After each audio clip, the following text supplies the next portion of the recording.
Ladies and gentlemen, this is the 12th and final round. Right hand, Golovkin steps in and down he goes again. Unbelievable. Mayweather makes him pay. What a rookie mistake. A sensational left hook by De La Hoya. It's facts. I'm the best. You know what I mean? Sometimes I don't want to believe it myself, but it's the truth. I'm the best. I'm going to show you how great I am. From Southern California, this is the Last Round Podcast.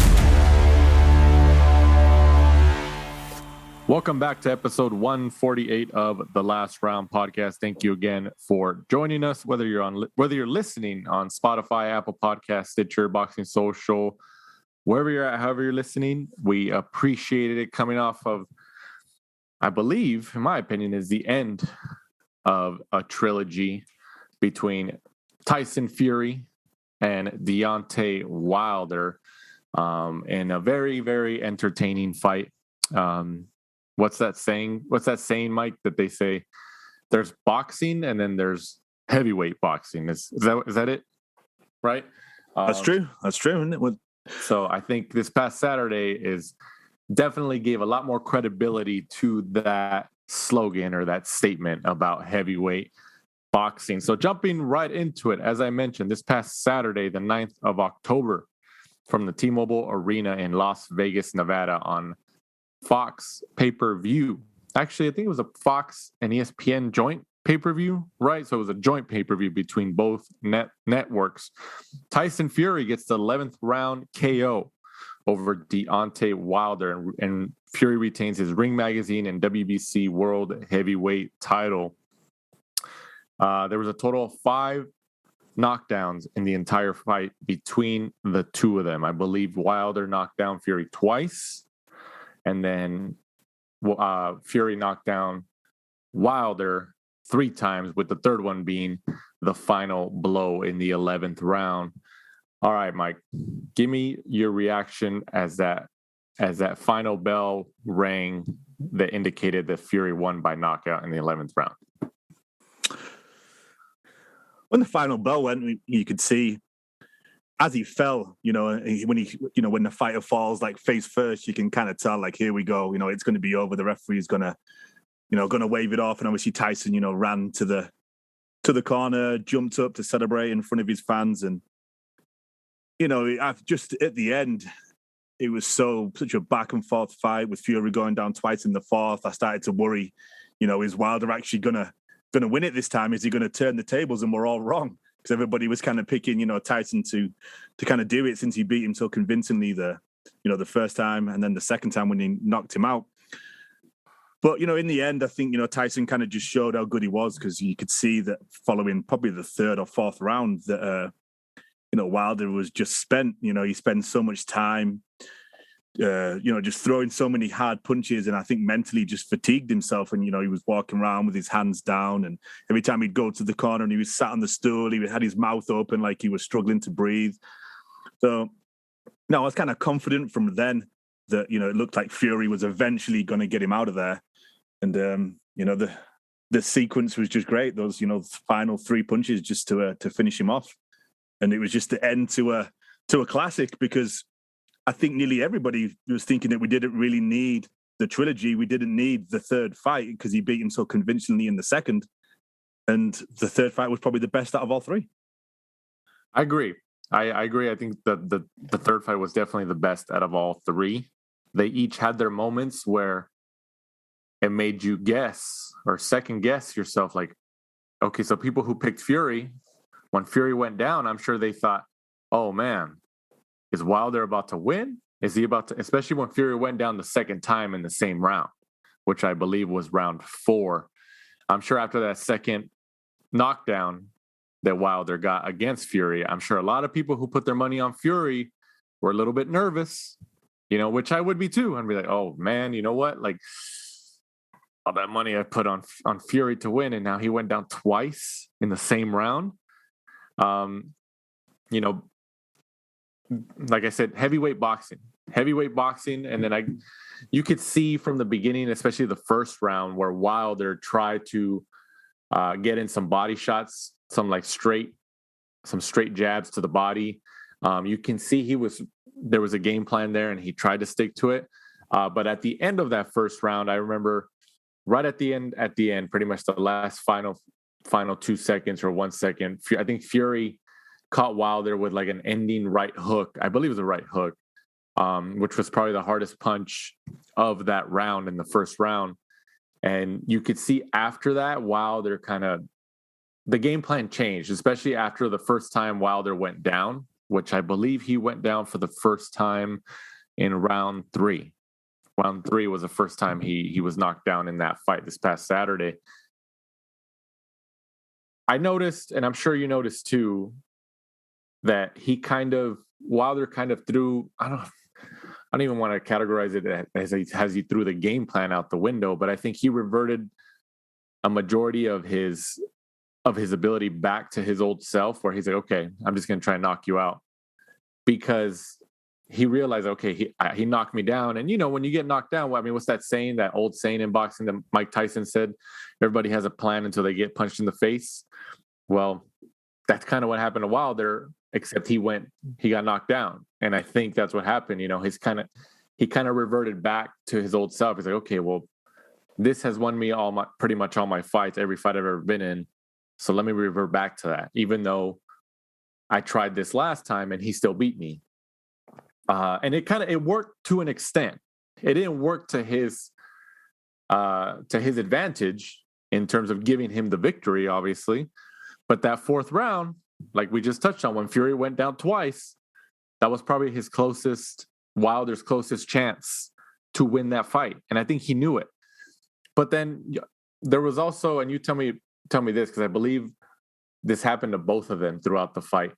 There was a couple times to both of them where they would get good shots on the other, but it was at the end of the round. So there was a couple seconds left.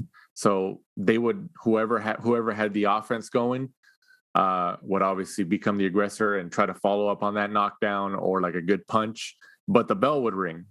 I believe they both suffered from the end of the round like that. So there's because I know there was moments where I saw that each of them could have ended the fight possibly if they had maybe an extra 30 seconds. Am I wrong? Or I think that's what I was remembering, right?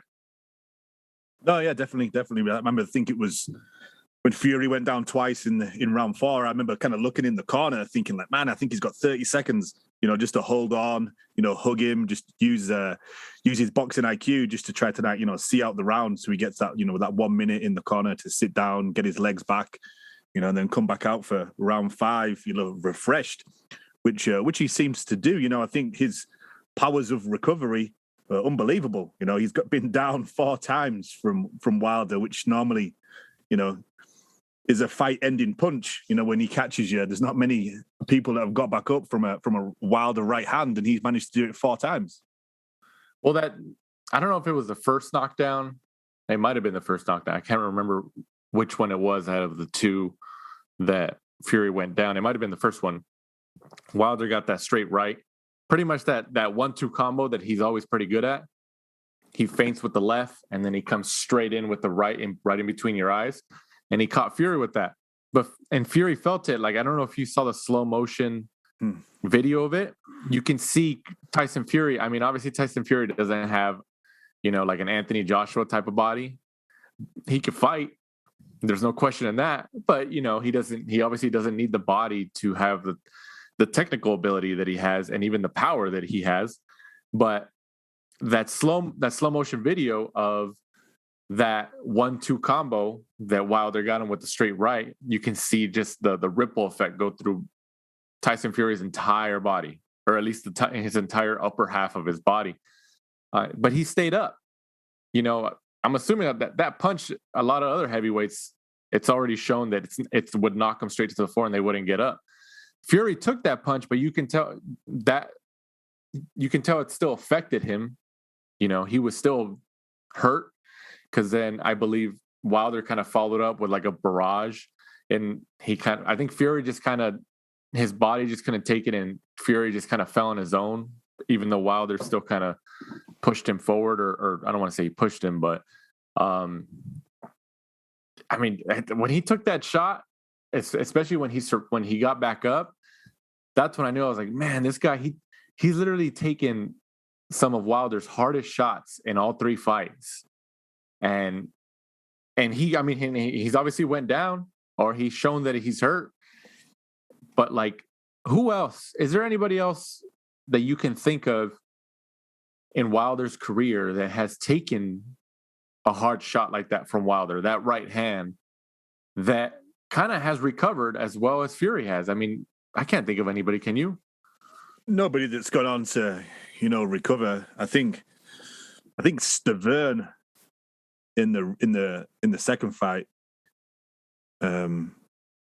I think he got back up, but then Wilder jumped back in and finished him off, and he collapsed him against the ropes, if I remember rightly. But I don't remember anybody getting up and carrying on and surviving for a substantial amount of time, like Fury did, which has something to say, really, because I think a lot of people used to think that he was kind of chinny, especially when he got knocked down by Steve Cunningham back in the day. I think people kind of thought that, that maybe Fury didn't have the best chin. Right, exactly, but he has shown that he's vulnerable to, if he gets hit with a good shot, he'll go down. But I think people are able to, I don't want to say ignore that, but like accept that anybody can get hit and go down. Obviously, it's boxing. But with somebody with the ability of Fury, I think people kind of overlook that, I guess, in a sense. They're able to overlook that, is how I want to say it, because his recovery is so good. So when you see him go down, I think you got to start accepting, like, okay, he went down, he looks hurt, but based on his historical performances, his prior performances, especially against a Wilder in 3 fights, he recovers really well. He recovers really well, which is ridiculous. Like, it obviously helps that he's 6'9", just under 6'10", and like he came in at like almost 280 for this fight. So it's a lot more difficult to bully somebody who's that big, especially in a boxing fight. Wilder's 6'7", he's right under him, but the thing with Fury is just like he's a tall guy, but he's also like a thick guy. He's pretty. And he's not like we just talked about. He doesn't have the body of an Anthony Joshua and stuff like that. So he's a very, what's the word we've talked about before? It's not awkward. Is it awkward, or what's the word how would you describe Tyson Fury? He's gives hope for all of us out there with dad bods. Well, yeah, but it's just, I mean, it's just insane, to see him, and you're just like, how do you do that? Especially with the stamina. Because there was a couple points where you can see both of them, especially Wilder. Wilder definitely looked like he was gassed after like the 4th round, especially. And then there was a couple times where you can see Fury was gassed. He just it looks like he lost the stamina. But then Fury found his 2nd and 3rd wind a couple times the rest of the fight after the first 3 or 4 rounds. And especially with that ending shot, that combo, like you touched on a little bit earlier, how he ended it. I think he got him with I know he got him with that uppercut, and then Fury tried to swing with the left hook, and he kind of didn't really connect, but then he came around with the right, and then just he flatlined him, and Wilder just fell straight on his face. That, like you said, that was a great combination, and you can see in the camera angle, especially the one that's like has Fury's facial reaction right in front of the camera. You can see Fury's face, like he's throwing it with all the power he has, just kind of like bam, like, I know over the years nobody's ever really looked at Fury as a power guy. Like, oh, he outboxed Klitschko, but he never really seemed to hurt Klitschko. He just outboxed him. He's stopped guys. I think in terms of when you're getting compared to somebody like Wilder, who's knocking out all of his opponents in a ferocious manner, it kind of takes away from how people judge your power, especially. So I think that's affected him. But I think after, especially this past Saturday, I think he just became even more scarier, as a fighter, as a boxer. He has the boxing ability. He has the stamina. We had a live sneeze. I think that's the first time anybody's ever sneezed on at the time we recorded this, and we're not going to edit that out. We're going to keep that in.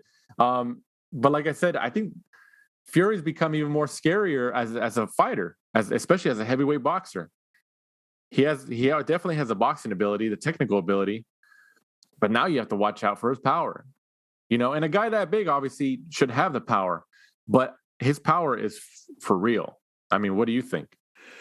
Well, I think it was very, wise of him to look at his team, when he decided to go in there after that, getting knocked down in the 12th round in the first fight. He could tell for the rest of that round, when he started to back up Wilder, he realized it's like, this guy has nothing. He's like, when you put him on his toes and, make him go backwards, he's like, he can't box.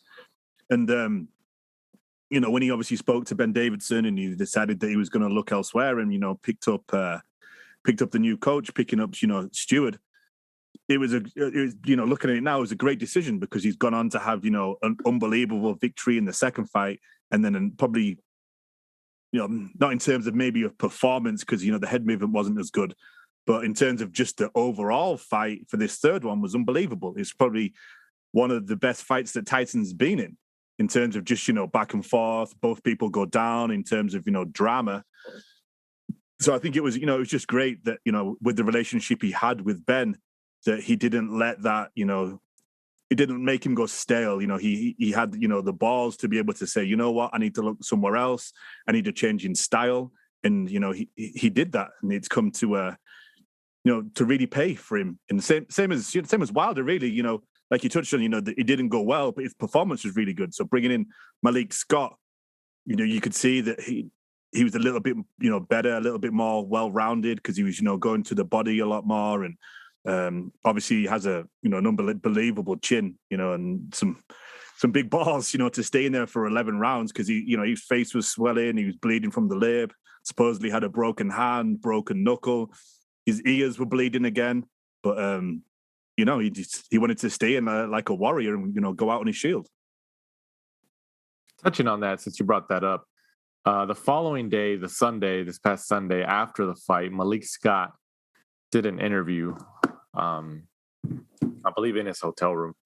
And I saw a couple clips of it where they were asking him obviously the follow-up, getting his reaction and, how Wilder is and what, typical questions after an event like that. You want to kind of know, especially the head trainer, you're interested in what he says and what his reaction is. And I believe they asked him about, was there ever a moment where you felt you should stop the fight, kind of like how Mark Breland did in the previous fight or anything like that. He gave his answer, but like, I think the one thing that really caught my attention is that he had described, he said Wilder was a warrior. He wants to stay in there pretty much like you said, like he wants to go out on his shield. Like Wilder has said before, personally in his own interviews, he has said that. And I think Malik Scott said something along the lines of, his family, Wilder's family has stuff in place. Wilder has stuff in place.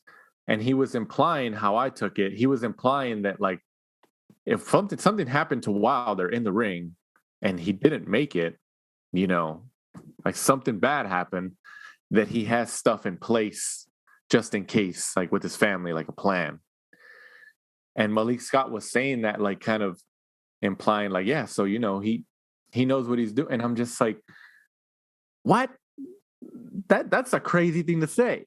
That's a crazy thing to say. I mean, obviously everybody, that's the type of trainer you want, or that's the type of camp you want to run.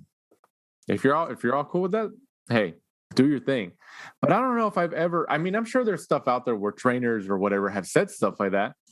But I'm like, do you think there's a chance that Malik Scott was very self-aware doing that interview? Because he's a very articulate guy. He can speak well. His answers are very thorough. And he seems like when you ask him a question, he gives you some pretty good content. But do you think when he was giving those answers, especially the night or the day after Wilder gets knocked out again, in the third fight in the 11th round against Tyson Fury. Do you think Malik Scott is so self-aware that he knew, like, okay, like I can't say, well, yeah, I would stop the fight if I saw if it was gotten really bad, if I saw it get really bad. So instead, he said no. He's like, he's a warrior. He has to go out on his shield. He has plans in place with his family just in case anything happens. Do you think it's because Malik Scott knows, okay, well, I still want to be his trainer. I still want to be a part of the team. I know they're close friends. They both have said that. They've been close friends for a long time. They're really close. I'm not saying that they wouldn't be close even after the fact.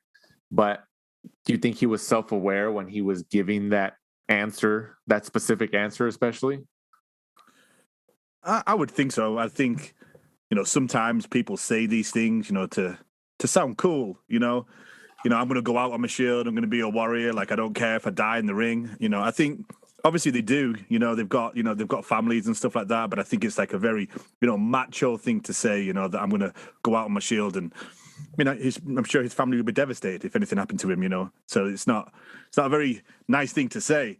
But at the end of the day, Malik Scott's in his corner. And if it's the beating gets that bad and, Wilder's, too tough for his own good, then it's up to Malik Scott and, everyone else in his corner to throw in the towel to save him. At the end of the day, that's, he's in there to do that, to make sure that, it doesn't go on too long. Same as the referee. It's the referee's job as well.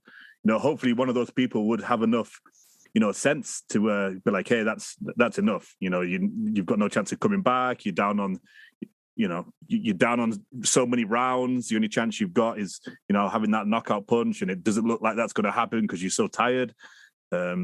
Somebody would be in there to save him when he's not going to save himself. I would love to get the take of other trainers in boxing, especially, the bigger prominent trainers, about a situation like that. Buddy McGirt, because it happened to Buddy, with that's true. Maxim Dadashev. Exactly. He'd be the perfect guy to ask about that, to kind of see what he says. But even like a Robert Garcia, Freddie Roach, or even Eddie Reynoso and guys like that, how would they respond to something like that? Or have they ever been told by a fighter in the past, like, hey, don't ever throw in the towel. I don't care what I look like. Don't ever throw in the towel. Like, I want to go out how I go. Like, I wonder if a Robert Garcia or a Freddie Roach, Eddie Reynoso, the prominent guys like that, have ever been told that by a fighter, and how they've responded. And if they have been told that, because that's an interesting scenario, and it's in a sense controversial, because, touching back on Wilder, what if hypothetically something like you just touched on, Buddy McGirt, the thing he went through with Maxim Dadashev, it doesn't get any worse than that in boxing. That's obviously that's the worst outcome in anything. That's the worst outcome in anything in life. But in boxing, obviously, in sports, whatever, like, just because you don't see that every day, it hits you, as a fan, as a media member, or whatever. You definitely feel that, and you're just like, oh, what mistakes were made? How could that have been prevented?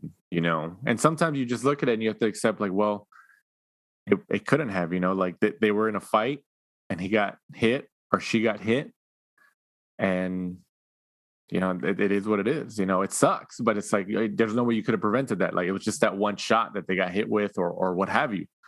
And it's unfortunate, but if they're taking continuous punishment, what happens? Like kind of going back to the trainer, Mark Breland, he threw in the towel. Wilder obviously fired him, and then he picked up Malik Scott. And I'm sure Wilder told him when he hired him, it doesn't matter if he hired Malik Scott or anybody else. Whatever trainer he would have hired after Mark Breland, Wilder would have told them all the same thing.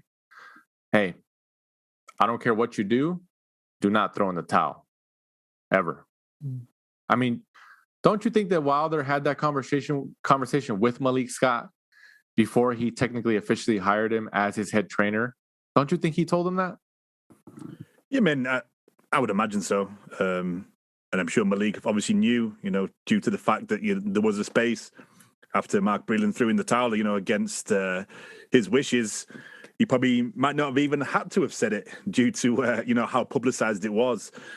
But like we just touched on at the end of the day, it's they're there to do a job, and if something, if the worst happened to, Deontay Wilder, then who's it going to come back on? It's going to come back on the referee, and it's going to come back on the corner team for, not throwing in the towel and, making sure that, Deontay can live to fight another day.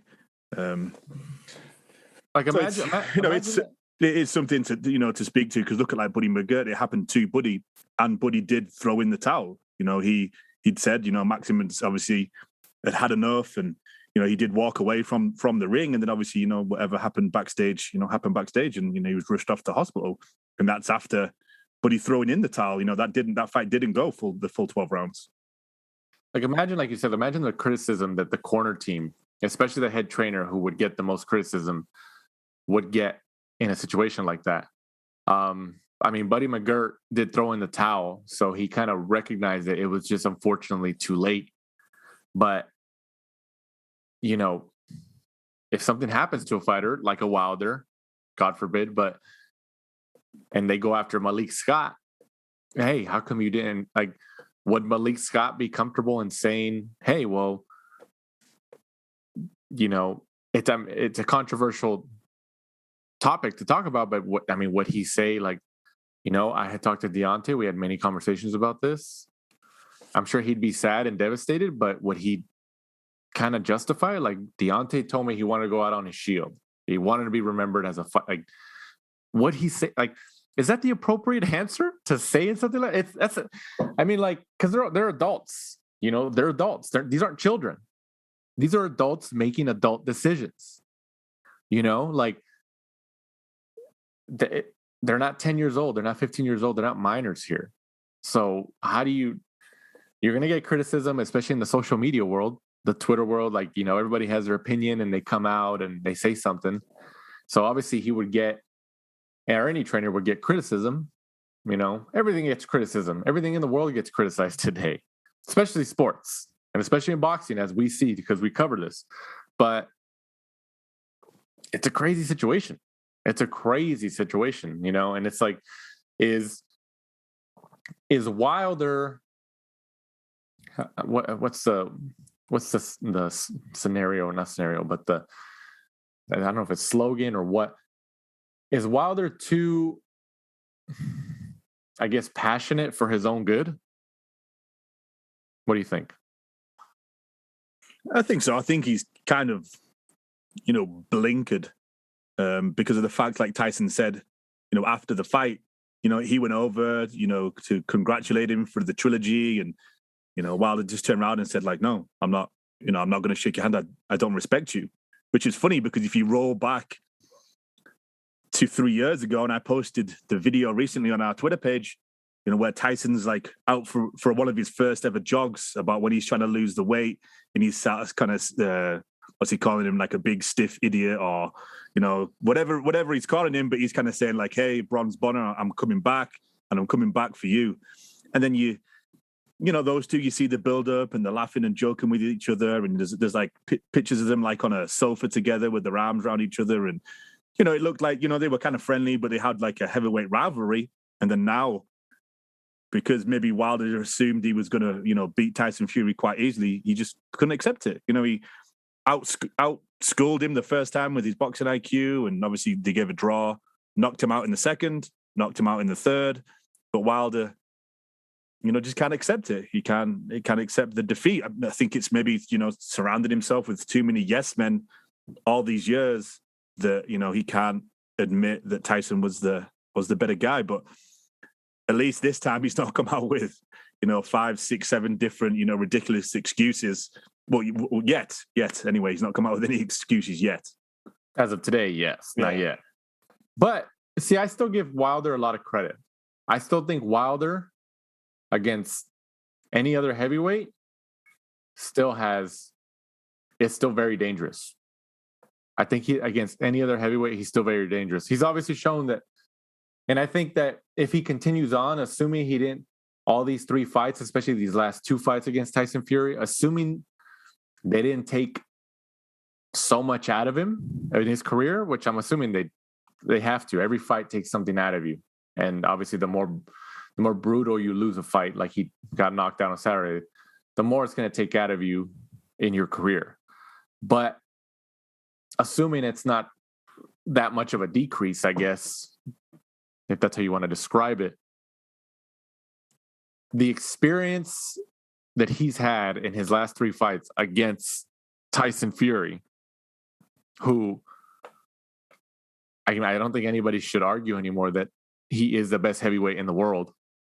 I know Usyk beat Joshua and Usyk has all the titles and stuff like that, but I think Fury is the best heavyweight in the world, especially after this past Saturday. I think that Wilder is definitely a threat still, assuming that he still has a lot left in the tank, whether he fights an Andy Ruiz, whether he fights, he's obviously fought Luis Ortiz a couple times, beat him. And he got hurt in those fights too, and he still beat him. He still knocked him out and stopped him. Whether he fights even an Anthony Joshua, I honestly think, and you tell me this. I think that I'm still interested in a Wilder Joshua fight, and I think it's even more intriguing now because they both have lost. I think it's still an intriguing fight to me. What do you think? I mean, answering on kind of everything you said, I think on that performance from the weekend, Wilder beats everybody else in the division. Maybe not Usyk, just due to the fact that Usyk is kind of similar to Tyson. I just don't know whether the size difference may give Wilder the advantage, but I think it might. I think he's, but the problem is you can't hit what you can't catch, and Usyk's that good at that fleet of foot to be in and out, in and out, in and out. And I think the fact that everybody knows how hard Wilder hits, but then again, you look at it, he's got to be, perfect for 36 minutes, where, Wilder's got to be perfect for that 1 second when he hits you and then it's lights out. So interesting. But then, also, I think, going on to what you said is, I'm the same. I just because somebody's lost doesn't mean that's the done. Look at the UFC. How often is it you see main events in there where there's no belts and it's 2v3, but it's a main event and it's still a great matchup. And I think that boxing needs to understand that just because somebody's lost one fight doesn't mean that's it's going to be a terrible fight and there's no need to watch it. I would still want to see Joshua Fury, Joshua Wilder, any mixture of the top 3, 4, 5 people in the heavyweight division would be interesting fights. And there doesn't always need to be belts on the line. It's just, a combination of styles and, good matchmaking. Exactly. I still agree. I think, obviously people have wanted to see like a unification matchup of Fury, Joshua. And then at one point a couple of years ago, they wanted to see Wilder, Joshua. But then I guess it started with Andy Ruiz kind of disrupting that whole chain of events there when he beat Joshua in New York at Madison Square Garden. Even though Joshua got his belts back a couple months later, that kind of disrupted the whole space-time continuum, I guess, if you want to describe it like that. Because now Usyk comes in and beats Joshua. Joshua loses him again. Obviously, they're going to rematch, so we'll see what happens there. But and then Wilder loses to Fury. Technically, he lost all 3 fights, even though the first one was a draw. But the last 2, with being knocked out, being stopped especially, he definitely lost the last 2. But I think it makes the heavyweight division even more intriguing. Who's number 2? Who's number 2 heavyweight behind Tyson Fury? That battle is intriguing still. Fury, I think, rightfully so, is a favorite against every other heavyweight in the world, every heavyweight in the world right now, against an AJ, against an Usyk, obviously against a Wilder, against a Ruiz. He's a big favorite. But who's the favorite? Going back to what I mentioned earlier, who's the favorite between a potential Anthony Joshua and a Deontay Wilder fight? Who's the favorite in that? They both have lost multiple times now. Obviously Wilder's losses have been a little bit more brutal at the hands of Tyson Fury. But AJ obviously lost a decision against Usyk, but he got stopped by Andy Ruiz. He got knocked out. I still think maybe it's my bias here. Maybe it's my bias, but I honestly think that Wilder Joshua is a bigger fight than Fury Joshua. Maybe in the United States, at least. Maybe in the United States. Let me revise that. In the United States, Wilder Joshua is bigger than Fury Joshua. In the UK, Fury Joshua is bigger than Wilder Joshua. Yeah, I mean, I could see that. I mean, I do at times think that. And I'm not disregarding Usyk here just because he has the titles. I'm just saying, like, in terms of star power, obviously that's your star power right there, especially if Joshua gets his belts back. But I'm not disregarding Usyk here. Obviously, Usyk could be in that position that against Tyson Fury. But I'm just talking about in terms of star power, stock, right? Mm. Yeah, I think that could be a bigger fight over here. Obviously, the Joshua Fury fight in the UK would be enormous. It'd sell out probably any stadium over in the UK. But it's interesting when you listen to other podcasts, them talking about how much of a hit Fury is over here, on ESPN and stuff like that. And I'm not sold. I'm not sold that he's this huge American commodity. I went to the two fights, in between when he fought like Swartz and Otto Wallin, and they didn't sell out. They didn't sell out the T-Mobile.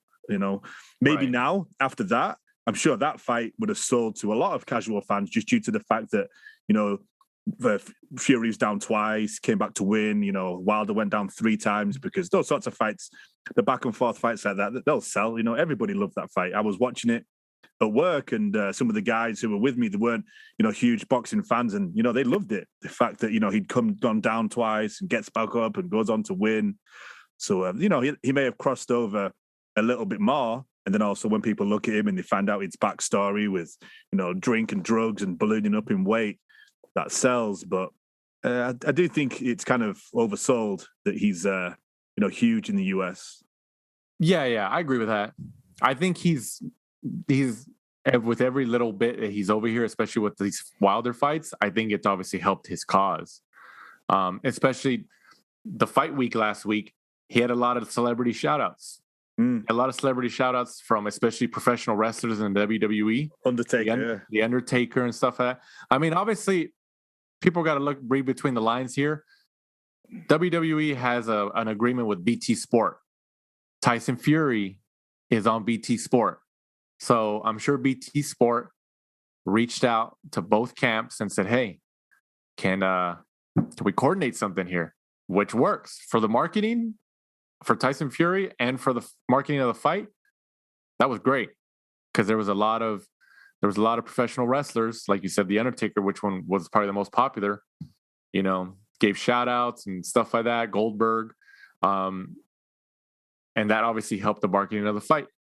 And then I think in terms of not even the United States, maybe the world, the rapper Drake also gave Tyson Fury a shout out, like a video shout out. It wasn't even like a tweet. It was a video, so there was a lot of people backing Tyson Fury. I don't even think I saw, and it doesn't mean they weren't out there, but I don't think I saw one video supporting Deontay Wilder. No. I saw tweets from accounts here and there, but I don't think I saw.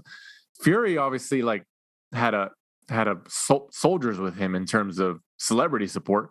It was wild, but I don't know, man. I think Fury's gonna take a break and just wait to see what happens between Joshua Usyk.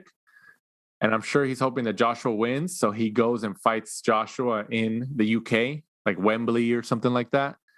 One big blow-off fight over there, and maybe they could fight maybe twice, depending on how the first fight goes. And then Wilder, I'm sure Wilder is going to get like a comeback fight, maybe, if he doesn't retire, because I think that has to be a legitimate concern that he might retire. But and then eventually him and Ruiz are going to go at it. under the PBC banner. But heavyweight boxing, man, I think it's after the Klitschko era. It can't get more exciting than this, right? Yeah, I agree. I think that I think Wilder will probably stay. I think that even if he just comes back for a couple more, just so he doesn't end on a loss. But at the minute, there's so much money and so much hype around the heavyweight division that, unless he's really, really, really over it, and those injuries are starting to take its toll, I think you'd be kind of foolish to walk away from how big the heavyweight division is and all the money that's kind of swimming around the heavyweight division. And for Tyson, kind of one thing I wanted to raise with you before we obviously move on to the next fights is I still think he needs a few more names on that resume. I know he's got the huge fight over Klitschko. He's got the 3 victories over Wilder. But before, he walks away from the sport, I think he needs an AJ on there. He needs a Ruiz on there. He needs maybe like a Dillian White on there. And because he's never fought those people. He's never fought like a Povetkin. He's never fought like a Pulev. He's really fought like a whole host of like British level people. And then he just exploded onto the world scene and fought Klitschko. Those people that we've seen, AJ fight and, Wilder, and even like people like Huey Fury, his cousin, he's fought Pulev and Povetkin. I really think he just needs those guys just to cement, his legacy now. Yeah, I mean, I could see that. I'm sure there's a lot of people, a lot of our listeners who are listening to this right now would disagree and just say, no, I think those 3 wins over Wilder, 2 wins on the books, but technically 3 are enough, But I can agree with that, especially if it's an AJ fight, even if it's a Usyk fight, whoever wins the rematch. But I think with an AJ fight, I'm telling you, in terms of the celebrity, the star power, in a Wembley Stadium, in a big old event in the UK across the pond over there. Yeah, I think so. I can agree with that, but I can also see the justification in people saying that he doesn't need that. Like, no, I think he's okay regardless, even if he doesn't get those fights, just because he fought Klitschko, he beat Klitschko, and then he's fought Wilder 3 times. Dominating. But the thing is, he fought Wilder 3 times, and Wilder is, a very dangerous guy. But he's fought a guy 3 times whose number he had, and stylistically, it was in Fury's favor the whole time. I understand that. I mean, there's that right hand is dangerous, and at any point it could explode and knock you out. And the trilogy was, probably one of the best we've seen, probably the best that we've seen, definitely in our era of watching boxing. But I just think he needs a few more names on there. Like if he fights JJ twice and then, fights Dillian White and then retires with Chisora, I'd be happy. I understand that, Povetkin's retired and Pulev is now over the hill, but I still think he still needs like a few more names on there just to kind of clean it up and finish it off and be like, you know what? Like I beat the best and I also fought like the rest in and around the top 10. See, I'd be fine with just AJ. He fights AJ once or twice. He beats him. Let's just say he beats him both times, especially if he beats him both times. I'm cool with that. And I think he's good. I think Ruiz is the peak of his career was that Joshua win in New York City. I don't think he's the same anymore. I think he's done after that. I think he can still fight, but he still has to prove something, But I think he's really riding that he'll dine out on that for the rest of his career. He's going to ride off that wave for the rest of his career. When he struggled with Arreola, where I think the majority of people thought Ruiz was just going to go in there and blow Arreola out. Well, technically he should have with the but Luis Ortiz isn't the same anymore. He's especially after 50. those wild. He's probably like 50 years old. We don't know. We don't even know his age. Dillian White, maybe he could still be there. Chisora, but I'd be cool with just an AJ fight or AJ fights, and I think he's good. So, because Tyson Fury's better than all. We already know he's the best heavyweight in the world. At least according to our show here. I don't think anybody should realistically argue that, but I think the AJ fight. I mean, it could be Usyk. We keep talking about AJ Fury here because that's the one that was been at the center or the front of our minds for so long now. But Usyk has already shown that he's like, I have the titles right now. Don't disrespect my name. So maybe Usyk, especially if he beats Joshua again in the same fashion or even more. Usyk Fury. We talk about Fury and then Fury Usyk happens and Usyk beats Fury. Which I don't think happens, especially because Usyk is like 6'3". I think the size difference and with Fury's boxing ability and his power, I think it's just way too much. Wilder being at close in height to him and a big guy too is what helped him, but I think Usyk, even his boxing ability isn't going to be able to be enough to beat somebody the size of Fury. So I don't know. I wouldn't count him out though. I'm not counting him out, but I'm just saying if you wanted to really twist my arm and tell me what I think, that's what I think. Like him and Loma, like they're just. No, you're right. They're crazy. Just a different level. Like, I mean, it'd be interesting, especially like, if that fight ever comes around, just to look at the odds, it'd be interesting. Yeah, I don't know, man. We spent quite a long time on that one topic, but it's heavyweight boxing. Moving on that card, Robert Helenius. He wins again, man. Technically it was Adam Kaunacki low blowed him a couple times. And then the referee, I think, stopped it, right? There seems to be some confusion over this because I looked at this when I was getting it from BoxRec. So for some reason, it was called a disqualification, but then the official thing went down as a TKO 6. And on BoxRec, they've classed it as a TKO 6, but I'm pretty sure it should be a disqualification. Yeah. But if you watch the fight, like I wasn't watching it completely, but I had, kept turning my head to watch. And then I saw some clips after, obviously.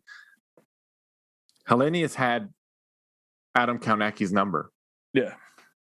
And I think it's just how you said, like, you talked about Fury having Wilder's number. I think that Helenius is that one guy that has Kaunacki's number. So I think even regardless of that, I think Helenius was on his way to a victory anyways. Yeah, I don't know whether you'd agree. Did Kaunacki just kind of pick an easy way out and just kind of low blowed him and then was going to just be like, I was trying to go for the body constantly. And yeah, so maybe he can secure a third fight. Yeah, maybe. I don't know whether he was just looking for an easy way out instead of just, taking another 5-6 rounds of, a beating. And I think Helenius just grew in confidence after the first fight. And then he came into this fight and he kind of realized, like, early on, like, I've got this guy's number. Like, he can't do anything on me. And, but it's even then, it was a pretty boring watch. I thought Kaunacki was going to be kind of like the Andrew Ruiz style and just throw so many punches and just kind of overpower him that way. Just, just the high amount of punches he throws. But yeah, Helenius just old manned him really, and then realized that, Kaunacki didn't really have anything to do. And he's kind of going through a purple patch. Helenius, he's been around for years. Remember when he used to always win the European belt, and he used to just dominate that and fought Chisora and those guys. He's been around for so long. I think he's earned a right to get like a decent name, a bigger heavyweight name in his next fight, especially, and get a nice payday. I think he's earned it. Like Kaunacki was obviously one of the up and coming contenders in the heavyweight division. There was a lot of stock behind him, and look at in 2 fights, Helenius has showed like, yeah, this guy can't beat me. It'd be interesting to see what they do to with him. Is it like, hey, congratulations, you've won a fight with Deontay Wilder and he's going to knock you out? Or does the loser of this get Wilder? Because going into this, you would have thought that PBC really wanted Kaunacki to win because he has that Polish fan base. He's in the over in New York. He's the younger, fresh-faced fighter, whereas Helenius was kind of over the hill, and he was just kind of somebody that you could stick on like mid-card to fill a role. So it's interesting that he won and kind of turned the tables. So is the winner or the loser going to get a Deontay Wilder fight? Yeah, it could be. It could be Helenius versus Deontay Wilder sometime next year. Don't be surprised about that. Moving on, Frank Sanchez out of the Eddie Reynoso and Canelo Alvarez camp in San Diego, California, gets the unanimous decision win over F.A. Ajagba. Ajagba suffers the first loss of his professional career, and he is now 15-1. Ajagba was down in round 7. it was a pretty slow start to this fight. It took a while to really get some action going. But you know, I'm glad they put the fight on. I think especially because they're both undefeated. I think they both names were good at putting them against each other, especially being two undefeated heavyweights. You know, at first I was like, it's taking a while to really pick up some steam, but I think that as the moments went on during the latter part of the fight, I think there were some entertainment moments, and then Frank Sanchez obviously pulled it out, and he looked good, especially in the last couple rounds. Yeah, I mean, I think I said last week when we were previewing it, I just thought Sanchez was the better all-round boxer. Igjagba kind of was always kind of massively overrated because aesthetically he looked the part, but they had picked some, very good opponents to make him look just like a big, tall, dark destroyer. Doesn't really say a lot. Comes in, looks the part, knocks people out, leaves the ring. Where in hindsight, you kind of realize after a while, you're like, this dude hasn't got anything apart from a 1-2. That was about all he could do. He was just a, big genetic freak of a guy that, could just overpower people. And then when it came down to somebody that could actually box a bit, like Frank Sanchez, he came unstuck. If they're going to do anything with the Igjagba, they'll roll him back and he'll probably kind of just go through some more cannon fodder whilst he, tries to learn the trade a little bit. With Frank Sanchez, he's supposedly 29. Interesting to see what... Supposedly. He looks so much older when you see the pictures of him. I don't really know what they do with him. Does Sanchez and Helenius now go at it since they're both, PBC fighters? They do have a small collection of heavyweights in that stable. So interesting what they do with him now. Because he's... I don't know. I think he's too old to really just kind of get up there and fight the better guys. But he's still got a bit of a. Yeah, I mean, he's trying. He's in a good gym. Eddie Reynoso. If we've seen any trainer be able to change someone so much, what Reynoso's done with Canelo is if he can do that with Sanchez and kind of smooth him off and make him a little bit more well-rounded, then he'd be a bit of a force because he's a big unit. Yeah. We'll see. It'll be interesting to see how he proceeds forward in his career. Moving on, Edgar Berlanga in a very, very tough test. He actually went down in this fight. I believe first time in his career. I believe it was the first time. I'm not sure. You correct me if I'm wrong on that. But he gets the unanimous decision win, as I mentioned, in a tough battle against Marcelo Esteban Coceres. And this was for the vacant WBO, NABO super middleweight title. I would categorize this as Berlanga survived this fight enough to get the win, right? Did he? Did he win? Did he get the hope? Technically, he got the win, but you tell me, Mike. Let it out right now. What do you think? Early on, he did the usual Berlanga type thing, but after a while, after Coceres kind of worked him out, Berlanga didn't really have a plan B or a plan C. He's so used to, I think, just getting in there, being the bigger, stronger guy and blowing everyone out that when that wasn't working, he didn't really know what to do, and he looked kind of lost at times. I wouldn't have been surprised if Caceres had came away with a victory, or if he even gave a draw. But Berlanga being the huge A side, and I think they probably put so much money and time into him that. Going into the fight, I'm sure he was, 2 or 3 rounds up on the cards before the first bell went. So I think now, after seeing this, maybe they need to pull him back a little bit and then kind of get him a lot more well-rounded before they stick him back out there. We did mention last week that this was going to be a hard fight because Caceres obviously gave, Billy Joe Saunders hell before on that YouTube card. And, Billy Joe Saunders was significantly down on the cards, or should have been, until he actually managed to knock him out, I think, in the 11th. So, Caceres is definitely somebody that probably won't be getting the B-side again for a while after going in there and giving Berlanga hell. Yeah, exactly. Yeah, I think he definitely showed what he's made out of. Yeah, he didn't read the script. Yeah, exactly. You didn't follow the plan. Yeah. Rounding off that card, the TV portion at least, Vladimir Hernandez gets the upset split decision over Julian J-Rock Williams. J-Rock, he had beat Charlo. Was it Charlo? Or was it Charlo, or was it When he won the world title? When he won the title, was it Charlo or was it Hurd? Jarrett Hurd. That's what it was, Jarrett Hurd. But Julian Williams is like back and forth, huh? He's very up and down, isn't he? I mean, he was back with Breadman, right, for this fight? Was he? I wasn't aware of who he was with or not. I'm pretty sure he was back with Breadman for this fight. They actually got back together.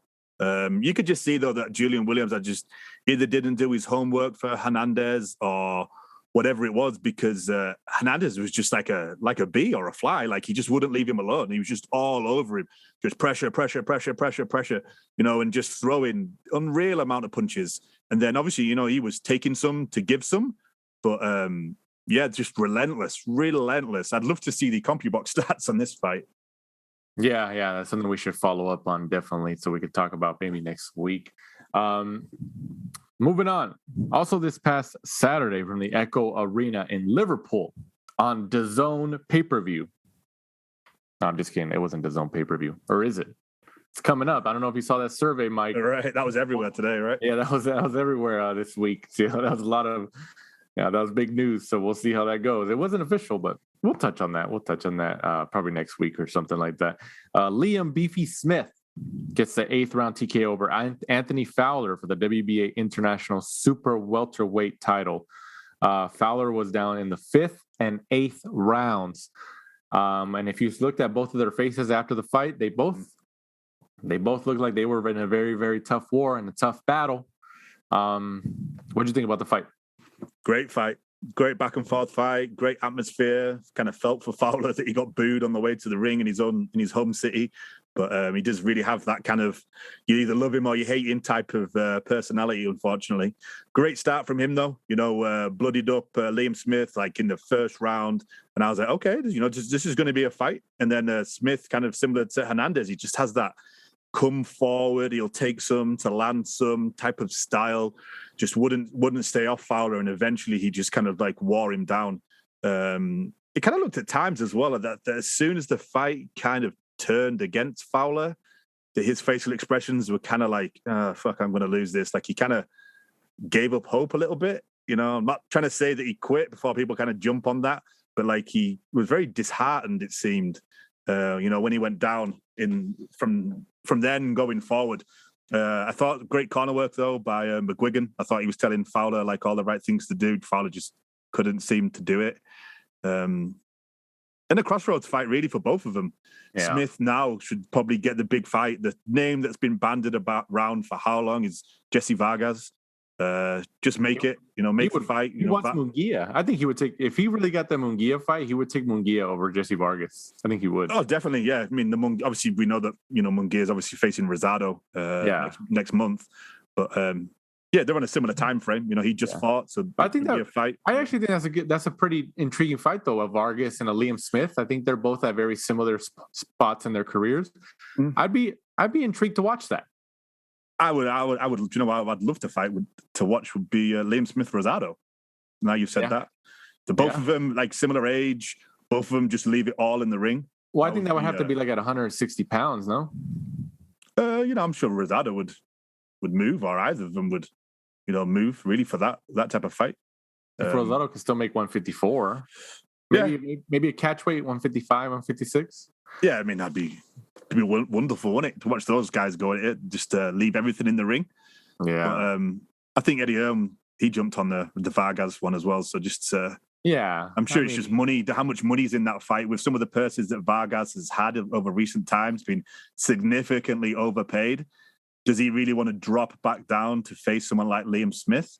So, but then again, apart from that, who's he going to fight? Eventually you have to realize that, as time goes by, you're getting older and your name's not out there as much. He needs to fight somebody. Do you want to call Jesse Vargas overpaid, or do you want to call him a smart businessman? Oh, in his terms, yeah. I mean, jumping on that DAZN when DAZN were needing people to walk out and say like, "Hey, we're here." He was one of the first ones to jump over there, and he got a piece of that pie right away. He did. He was getting $1 million paydays. He was getting over double what he was getting before. He did it, man. Hey, he did it. He figured it out, man. He's gotten some pretty decent paydays, especially after that Pacquiao fight. He's gotten some really decent paydays, and I know he got paid pretty good for the Broner fight. Hey, Mikey Garcia. He figured it out, man. He figured it out. Rounding off that card, Troy Williamson gets the 10th round TKO over Ted Cheeseman. I'm a fan of Cheeseman too, so this one kind of hit me. This was for the British super welterweight title. What do you think about this bout? Ted Cheeseman, man. Jeez, like that guy, like he just always in a war. This was another great fight. The weekend was just unreal for boxing. Ted Cheeseman kind of took it early on, and it looked like, I think it was around like 5 or 6. It looked like Williamson was kind of starting to fade because of the high pace and stuff like that. And then his second wind just kicked in, and then he started to take over, and obviously, managed to get Cheeseman out there in the 10th. Cheeseman, though, like surprisingly, is only like 26 years old, and he's got time to go away, recover and come back. I think he should definitely take a significant time away from boxing because of all the huge fights and wars that he's been in. He's always just in a back and forth war. So you kind of probably take some time away, recuperate, just make sure everything's working all right. Upstairs. He'll be back. Yeah, I mean he's only 26, man. Like he's TV friendly. Oh yeah, he's definitely one of those fighters that he hasn't got A-class skills and probably never going to be a world champion. But like you touched on, he's in those type of fights that everybody wants to see. He's TV friendly, so that's kind of where he gets his money from, right? Because he's always going to be on those pay-per-view TV portions. Just run it back with egg and cheese, man. Eggington and Cheeseman. Yep. The marketing builds itself, man. It does. Moving on, fight previews. This upcoming Friday, the 15th of October, from the Pachanga Arena in San Diego, California, on ESPN Plus. Top ranks Emmanuel Navarrete defends his WBA featherweight world title, against Golden Boy Promotions' Joet Gonzalez. Each one of these fighters has one professional loss in their career. Who wins this fight, Mike? Interesting fight because of Navarrete's style. You always think to yourself that somebody that kind of sticks and moves would be the sort of person to kind of cause him trouble.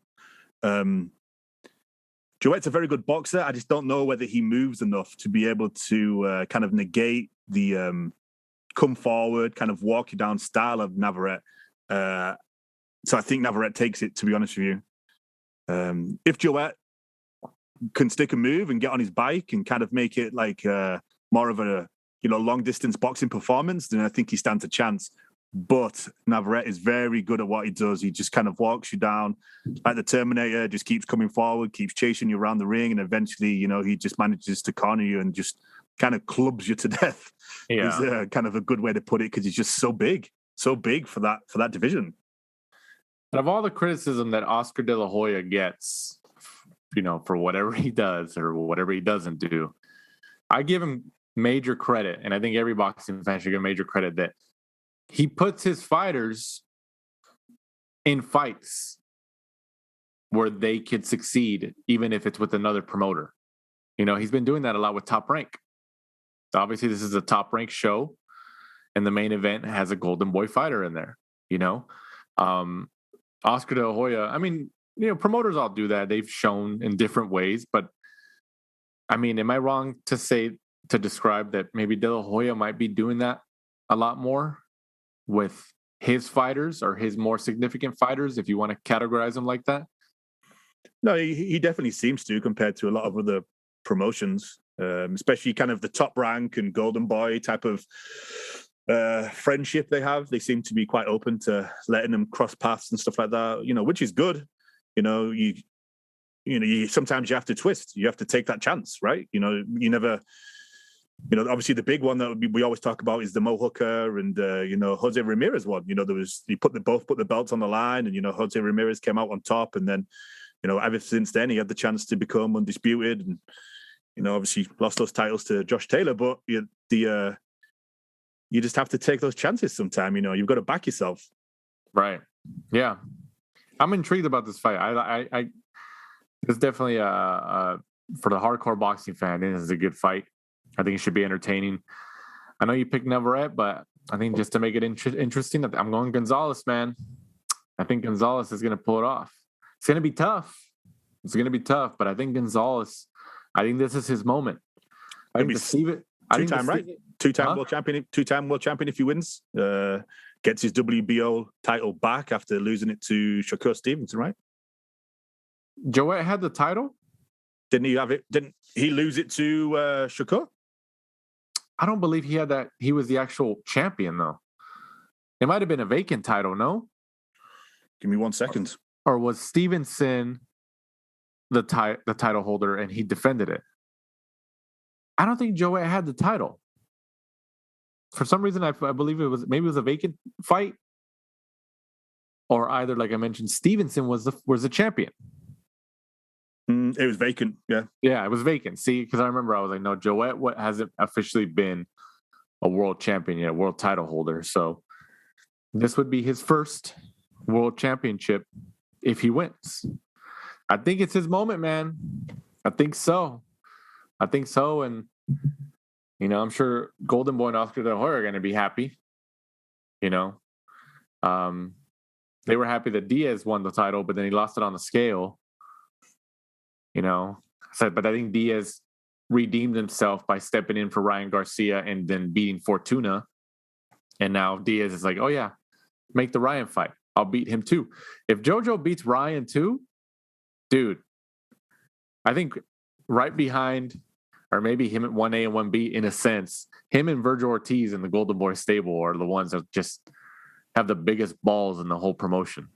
If JoJo turns that round, to me, that's the biggest turnaround in like terms of like someone's career and like growing up and how professional he's become. And fighter of the year if he fights Ryan Garcia by the end of the year and beats him. In terms of that, maybe at that level, because I would imagine fighter of the year is probably going to be someone like maybe Fury. Oh, yeah. But I'm talking about obviously if you look at popularity and stuff like that, and Fury, it's not that Fury doesn't deserve it, but like just a different level. Jojo Diaz he lost his title on the scale, which was I think at the beginning of this year, right? Mm-hmm. He still went into the fight and won the fight, right? Even though he lost the title on the scale, comes back, steps in for Garcia when he backs out, beats Fortuna, calls out Ryan again. It seems like that fight is going to be made by the end of the year. So if you kind of ignore the overweight and losing the title on the scale, winning all three fights 3-0 the whole year against who did he fight for that title where he had to vacate it? Who was it? It was the foreign guy. Where they called it a draw, right? It was a draw. That's right. It wasn't. I thought JoJo had won.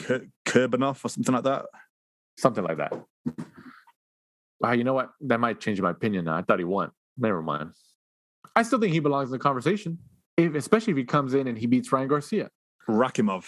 That's what it was. So, yeah, man. He comes in, beats Fortuna.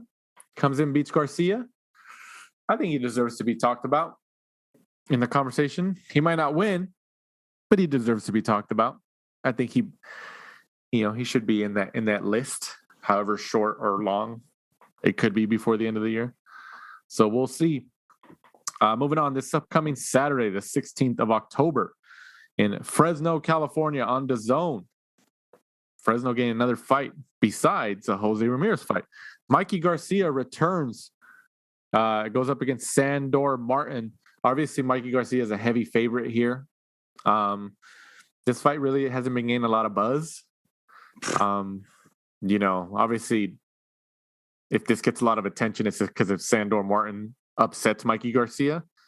But I think the expectation is that Mikey Garcia is going to take the victory here in however or whatever fashion, and then try to get a big fight, a big name. Do we know what weight this is at? Is it 140? Is it 147? Do we know? I believe it should be at 140. Sandor Martin is normally fights at 140, so it's around there. I mean, it should be. it'll probably be whatever weight Mikey decides to walk to the ring at. I mean, Mikey's still entertaining. He's still a threat. But I think 140, even him against a Josh Taylor or something like that, I think that's still a very intriguing fight. Him against, Regis Prograis, entertaining fight. Why do we need this fight? Like, why? Where has this come from? Like, why do we need Mikey Garcia? I think it's to fill the DAZN schedule. They needed a fight, and I'm sure Eddie Hearn or whoever was negotiating on behalf of Mikey maybe was trying to make a Regis Prograis fight or somebody else. And you know how it is. Business just happened, and I'm assuming. So they were just like, well, I'm sure Mikey was like, well, I need to fight somebody. I want to stay active. I want to have a fight. All right. I wonder how much he's getting paid for this. It's going to be He's a smart business. He's a smart businessman too, man. Sandor Martin, two fights ago, so December 2020, fought Nestor Madariga, who was 8 wins, 9 losses, and 1 draw. 2 fights ago. That's all you have to say. We're going to move on from there. Also on that card, Elwin Soto goes up against Jonathan Gonzalez. This is for the WBO light flyweight title. This could steal that show. It probably will steal that show. That seems like it's going to be a very exciting fight. I'm looking forward to that one. Also on the card, Jesse Bam Bam Rodriguez goes up against Jose Alejandro Burgos. And then also that Matchroom Boxing revealed this week that rather than challenge Esteban Bermudez for the WBA World Light Flyweight title, Bam Bam Rodriguez will instead face, obviously, Jose Alejandro Burgos. So Matchroom obviously announced that this week. Bam Bam Rodriguez, obviously, up-and-coming prospect with Robert Garcia. Mm-hmm. So younger brother of Joshua Franco. Yes. So we'll see if he has, maybe the same type of aura or talent as Franco. So far, so good. So we'll see, especially coming out of that Robert Garcia gym. He looks legit. Sharpens iron. He looks legit. Yeah, he looks legit, but it's kind of. We thought Adam Kaunacki was legit, and look what happened to that. Right. I mean, this is kind of disappointing. I know Bermudez obviously got injured, and that's why the WBA title's not on the line. It would have been good though. I think Bam Bam is just a matter of time before he picks up something. Josh Franco said on this show that his younger brother was the talented one. He was the one to watch to look out for. Yeah. So yeah, he definitely admitted that. So yeah, hopefully so far so good. Let's see how he moves forward in his young career so far. Moving on. Also this upcoming weekend from the Newcastle Arena in Newcastle on Sky, Huey Fury goes up against Christian Hammer. What do you think about this bout? Yeah, first fight for Huey since he left Matchroom and moved over to Sky. Obviously, they could offer him bigger and better things. With, for example, obviously headlining this event up in Newcastle. Huey should really beat Christian Hammer. Hammer's kind of too small to be a heavyweight, especially against some of these giants like Huey Fury. You just hope that with the evolution of Huey, hopefully he can be a little bit more entertaining because he does really have that old kind of what Tyson used to do, where he really negates what you do, which kind of can lead to some very boring fights. So let's hope that he's kind of hopefully going to be a little bit more, dynamic. He's going to be a little bit more explosive and really kind of use his height and reach advantage over, Hammer and just hammer away and get him out of there. Look at that. Hammer away, get him out of there. Good one. Also on the card, Savannah Marshall, 10-0, goes up against Lolita Musea for the WBO middleweight world title. Both undefeated. Is this going to be a good one? It should be on paper. Obviously, she's not fought the same kind of caliber of opponents that Savannah has. And obviously, as we know, there's not much depth to any really of the women's division. So only time will tell at some point. Sometimes you look at the resume and they look okay, and then they get in the ring and they're terrible. Sorry, unfortunately.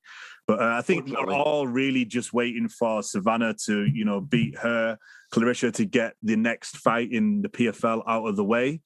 And eventually, hopefully we get the Marshall Shields bout that we've all been waiting for. Eventually. We'll see. As we cross the finish line here on this week's episode of The Last Round, on the news and notes section of this week's episode, Gervonta Davis, Tank Davis, will be facing, it has him and his opponent, Rolly Romero, both Mayweather Promotions guys. They will reportedly be fighting on December 5th. They both announced it on their social media accounts. There hasn't been, I don't think, any official posters or any official announcements from PBC or Mayweather Promotions or Leonard Ellerby, but Davis and Romero both announced it. I don't want to spend too much on this just because I think this fight is insignificant. I think Davis is just levels above Romero. I think this is just Mayweather Promotions' way of rewarding Rolly Romero in a sense. Maybe, they really like the kid and this is a way to reward him. But I think Davis has shown that he's one of the best fighters between 130 and 135, maybe even 130 and 140. And Romero has been where? I think Davis knocks him out within 3 rounds, maybe 4. I don't think, I know Romero's like a big guy, but come on. Davis is just too good. He's a great fighter. Yeah. He's a killer. Yeah, Davis if you look at the performances, Rolly shouldn't have won the version of the WBA title that he's walking around with. He's extremely heavy-handed, but he, his boxing IQ wise and stuff that he does, isn't really textbook at times. But so far during his short career, it's worked for him. This really should be like a step too far. I do wonder if these guys have sparred, been Mayweather and both hanging out in Vegas and stuff like that. It'd be interesting to see. Is Rolly so confident because he's sparred Gervonta and had his way with him a couple of times? They might have. Yeah, I think you're right. I'm sure they have both been out of that gym. I'm sure they have in the past. But I think that it's like Mayweather says, you can be the best fighter in the gym, but I'm the best fighter under the lights. And at this point, in this matchup, Davis is the best fighter under those lights. So, obviously we want to see Davis against like a Teofimo Lopez, Ryan Garcia, Lomachenko, all those guys. Maybe even a Josh Taylor, Jose Ramirez at 140, Mikey Garcia or whatever. But it is what it is. Hopefully the turnaround after this fight, expecting that Davis wins. Hopefully he comes back within the next, 4 to 5 months, first quarter of next year. But we'll see. We'll see how it goes. But thank you again for lending your time this week, guys, to listening to us. We definitely appreciate it as we start to begin to sign off here. Might go ahead and let our followers and listeners know where they can find us and follow us, and also talk about our merchandise that we have. We're at The Last Round 12 on Instagram and Twitter, and obviously be sure to join us next week. We'll be reviewing the Navarrete-Gonzalez, Mikey Garcia, Sandor Martin fight, and then also we'll be looking forward to the Jamal Herring against Shakur Stevenson. That's come round quicker than I expected, and obviously you can find the merch at Fit Warrior. If you just type in Fit Warrior on Google, it should come up, and obviously you can select our items, and it has Teofimo Lopez and several other prominent stars on there as well. Yeah, and then we have a direct link on our social media handles, The Last Round 12 and all that stuff, and my social media handle and all that stuff. If you click our link, the link tree that has all of our links to all of our stuff, it has a direct link to the page of our merchandise, shirts, sweaters, all that stuff. Go check it out and support us. We would definitely appreciate it. So for my co-host, Michael Shepard, I'm Danny Z. This is The Last Round. Thanks for supporting and listening to the show. Follow us at The Last Round 12 on social media. Rate, review, and subscribe. This is The Last Round Podcast.